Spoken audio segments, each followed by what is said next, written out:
नमस्कार। जनशोध न्यूज में आपका स्वागत है। मैं प्रदीप तिवारी। दिल्ली के चुनाव भी हो चुके हैं। दिल्ली को अपना नया मुख्यमंत्री भी मिल चुका है। श्रीमती रेखा गुप्ता के रूप में दिल्ली का नया मुख्यमंत्री चुना गया है।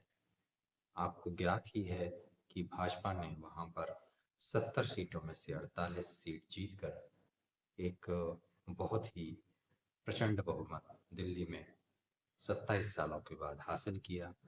मुख्यमंत्री के रूप में श्रीमती रेखा गुप्ता को नियुक्त किया गया है। मुख्यमंत्री बनते ही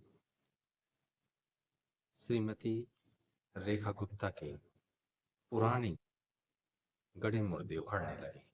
उन पर कीचड़ उछालने की राजनीति, जो भारतीय राजनीति की एक आम प्रथा बन चुकी है, वह चालू हो गई है। आम आदमी पार्टी की इसमें महारत हासिल है।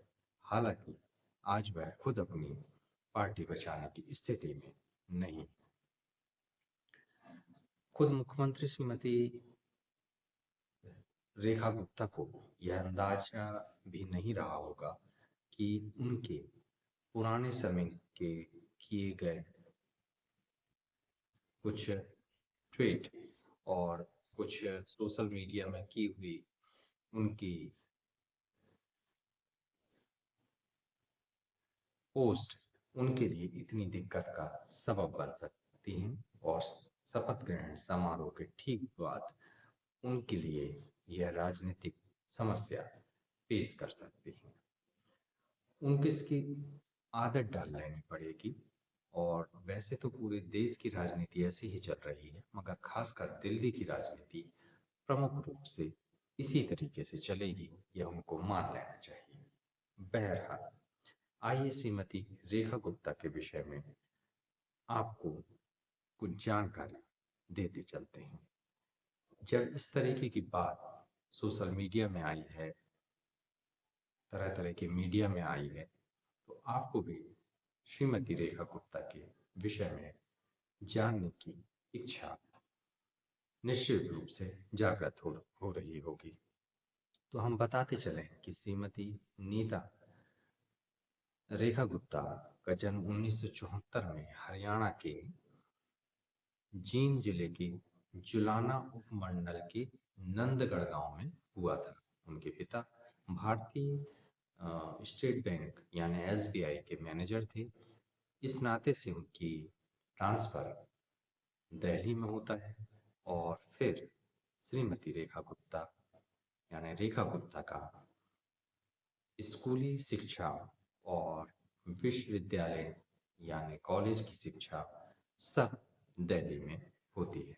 वे इसी दौरान विद्यार्थी परिषद, भारतीय विद्यार्थी परिषद यानी एबीवीपी की सक्रिय कार्यकर्ता बन जाती हैं। और केवल वह सक्रिय कार्यकर्ता ही नहीं रहती, बल्कि छात्र संघ चुनाव भी लड़ती हैं। पहली बार में वे दिल्ली विश्वविद्यालय की छात्र संघ की सचिव बनती हैं। उसके बाद अध्यक्ष भी वे नियुक्त की जाती हैं। राजनीतिक कैरियर की अगर बात करें तो उन्होंने अपना राजनीतिक कैरियर भारतीय जनता युवा मोर्चा, जो कि भाजपा की युवा इकाई है, उसमें दिल्ली के सचिव और फिर राष्ट्रीय सचिव के रूप में कार्य किया। इस नाते से उन्हें संगठन का बहुत अच्छा अनुभव है। वे इसी दौरान 3 बार दिल्ली नगर निगम की पार्षद चुनी गई हैं, और इस बार वे पहली बार शालीमार बाग सीट से पहली बार विधायक चुनी गई हैं। उन्होंने अपनी प्रतिद्वंदी वंदना कुमारी को 30,000 वोटों से हराया है। भाजपा में इस बार दिल्ली के नेतृत्व को महिला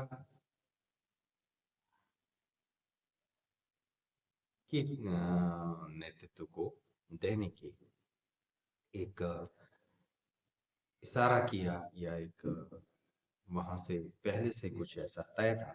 इस नाते से श्रीमती रेखा गुप्ता का चयन मुख्यमंत्री के रूप में हुआ। उनका राष्ट्रीय स्वयंसेवक संघ से गहरा नाता भी इसका एक और इस निर्णय की पीछे एक बड़ी वजह बताई जा रही है।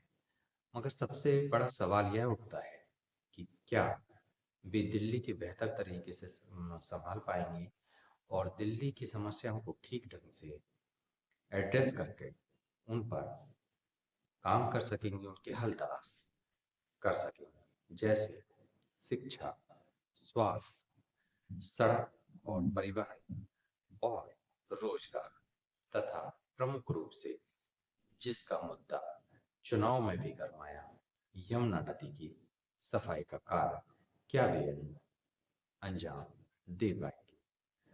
श्रीमती रेखा गुप्ता की परीक्षा दिल्ली की राजनीति को संभालने की वही होगी। आम आदमी पार्टी चुप नहीं बैठेगी और वह कांग्रेस के साथ मिलकर श्रीमती रेखा गुप्ता के लिए हमेशा ही परेशानियां खड़ी करती नजर आएगी। इस मुद्दे से श्रीमती रेखा गुप्ता किस तरीके से निपटती हैं, यह आने वाला समय बताएगा।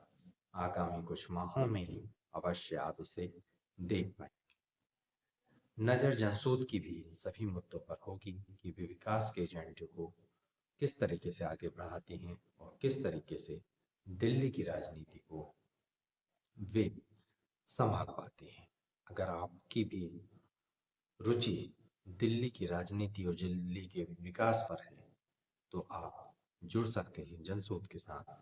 देखते रहिए जनसूद और आगे के इसी तरीके के एपिसोड देखने के लिए लाइक और सब्सक्राइब करना ना भूलिएगा। देखते रहिए जनसूद। नमस्कार।